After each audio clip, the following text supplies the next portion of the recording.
Hello students, I am Professor S.M. Bagmare from Civil Engineering Department, YCC. Now today we are going to discuss the test called as a jar test. Now this test is performed to determine the optimum dose of the coagulant required to be added for the treatment of water. Now when we treat the water, we have to remove certain impurities. There are a number of impurities and we have to remove them from the water so that the water becomes potable or suitable for drinking. Now, water may contain many impurities. One of them is solids.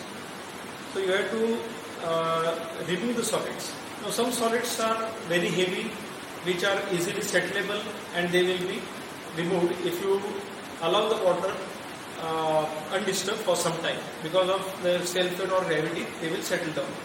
But there are some solids which are called as colloidal solids. They are very finely suspended solids and they will take a very long time to settle. Therefore, to remove such particle, we have to add certain chemicals, and these chemicals are called as coagulants. Now, how much coagulant dose is to be added for removing the given turbidity? That needs to be determined. So for this, we will perform the test. So the purpose of this test is to determine the optimum dose of coagulant, means which will form a very good flow and the turbidity will be reduced to a desired level. So this is the concept of the experiment. Now coming to the apparatus, the apparatus consists of we are putting 6 jars. In this, we have to take 1 liter of water sample. Now you can see it is a very turbid sample. Turbid means which you call containing some solids. It is not a clear water. So we will put this jar under these paddles. These are called as paddles.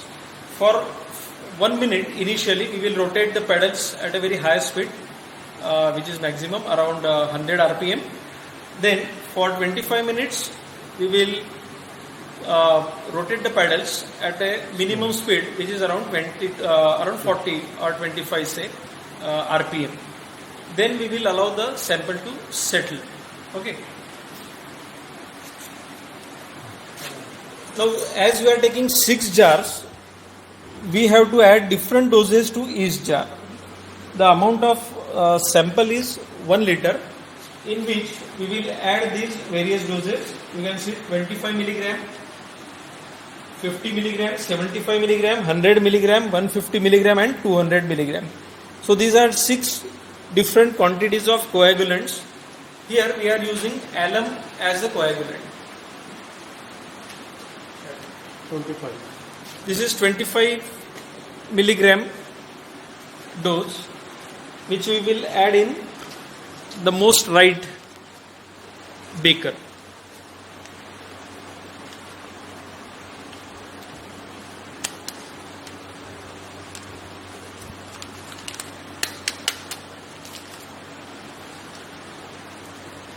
Fifty.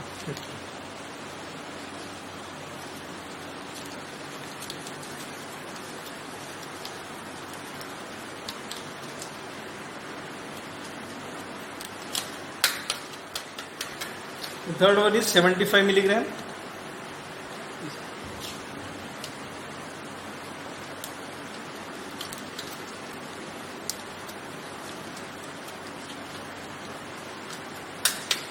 Then in fourth beaker, 100 milligram.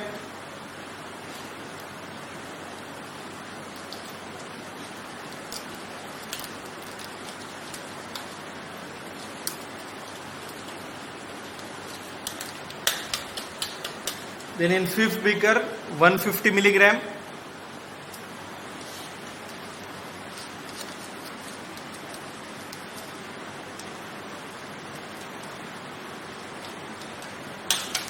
And in the last beaker, 200 milligram.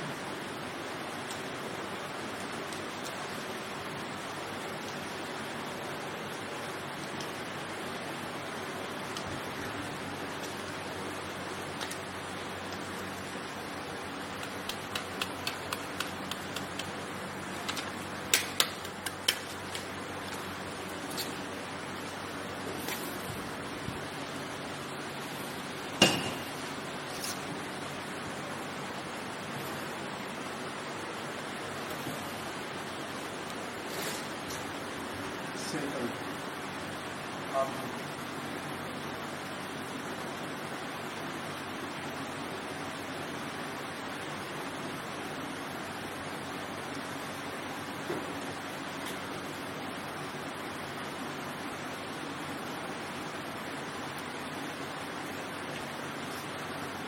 Second में रखना है. The pedals are immersed up to half the depth of the beaker.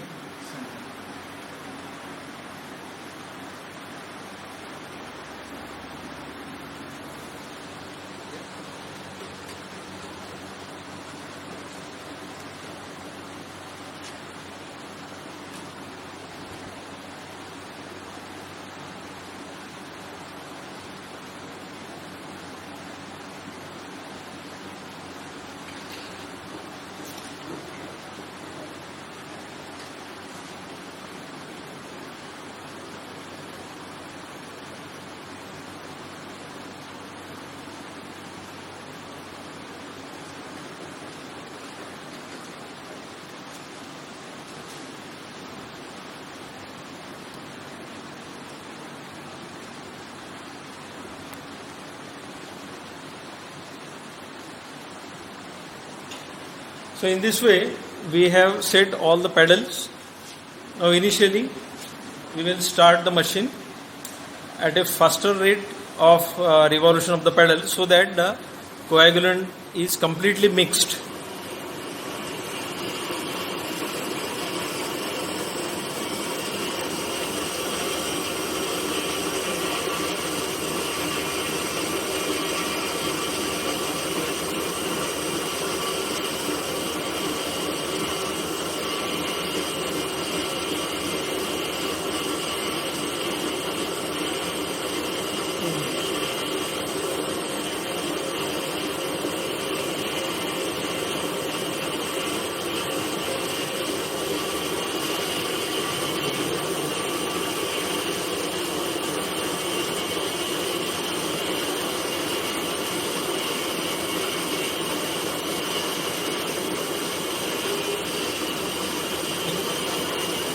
Okay, so for initially 1 minute, we have operated the pedal at a maximum speed for just mixing of the coagulant. Now we will slowly revolve the pedals. You can see this is the minimum speed, around 25 to 40 RPM. This is called as flocculation. Now we are just allowing the particles to come in contact with each other so that they will attract each other and then they will form a flock and settle down.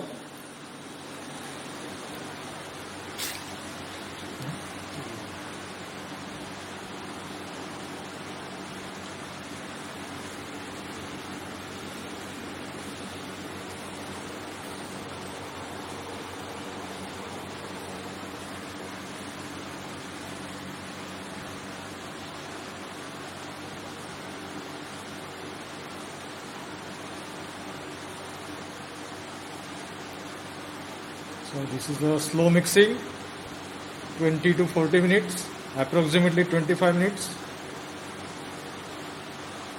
So we have to wait for 25 minutes. Okay, now we will wait for say 25 minutes, and after that we will allow the flock to settle down for half an hour. Okay, then we will come back after half an hour. Now coming back after mixing and flocculating, then we waited for 30 minutes, allowing the flock to settle. Now the flock has already settled, and we will determine the turbidity of this water sample of each jar. For example, if you take a sample from the first jar,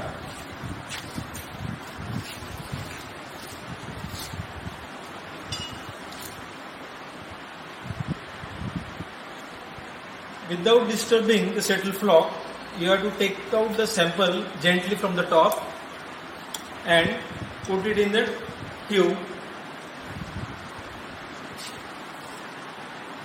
Now we will determine what is the turbidity of the first jar.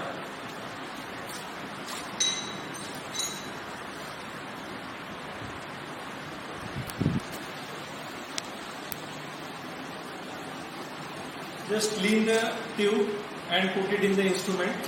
It is already calibrated so that when you start the equipment, you directly get the turbidity, which is you can see very low, around 4 or 3 or 4 ppm. Okay. Now coming to the apparatus again here,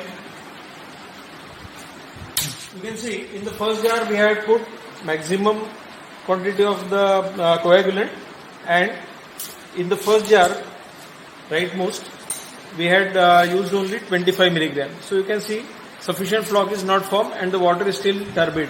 And here for greater turbidity you can see the floc formation is better and therefore water is getting clearer. Now to find the optimum dose for 20 milligram residual turbidity, we plot a graph with the dose on x-axis and the final turbidity on the y-axis, and corresponding to 20 milligram per liter turbidity, if you go to graph and then come to the x-axis, we will get the value of dose which will give this turbidity. So this is taken as the optimum dose in this case. So like that, using jar test, we can determine optimum dose of turbidity so that only required coagulant can be added and the desired turbidity can be obtained. Thank you.